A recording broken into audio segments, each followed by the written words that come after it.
I'd like to address some of the, at a minimum, misinformation that's been provided by my colleagues on the other side of the aisle. This notion that Republicans have somehow cut Border Patrol is absolutely false. In fact, it's been the administration that's brought decreasing budget requests, for example, for ICE detention beds every single year, and we've wound up giving them more than they've asked for.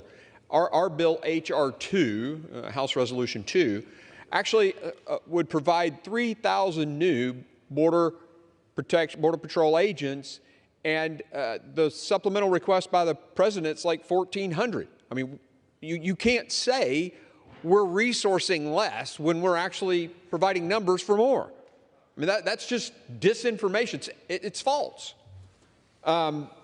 This notion that seizures are up, I mean, if you pour more water through a small pipe, you're going to catch them. If there's more volume coming at the fence, they're going to seize more. I get that. But tell me why the price of fentanyl in Tennessee for a hit of it on the street went from $95 a hit when this president took office to $28 a hit. It's because the supply and demand of fentanyl. It's, supply and demand curve.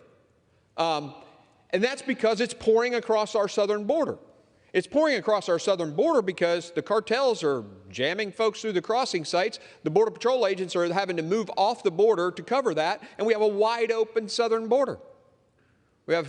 We've shown this in our 5 phases investigation, videos of, camouflage wearing, carpet shoe wearing people with backpacks full of drugs coming through the remote parts of the country, or the border. It's to suggest that just because seizures are up, somebody's doing their job, that's meaningless.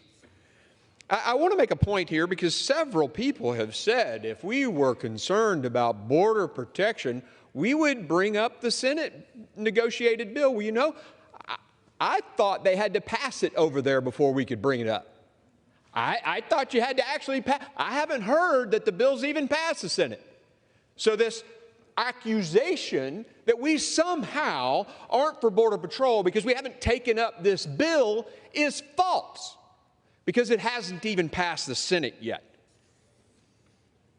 I heard someone say Mr. Mayorkas has done his job. I mean, the last poll I saw was like 85% of Americans think the guy is failing. But yeah, keep singing that song.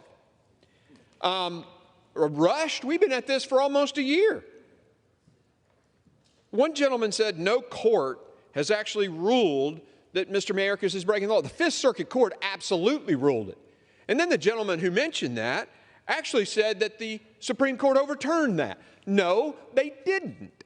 They decided they weren't going to decide. They said, we don't have standing here, or you don't have standing here. So the case wasn't technically even heard.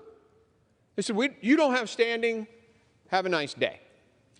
To suggest that that was overturned, the Fifth Circuit Court's ruling on the lawlessness of this secretary is just wrong. It's wrong.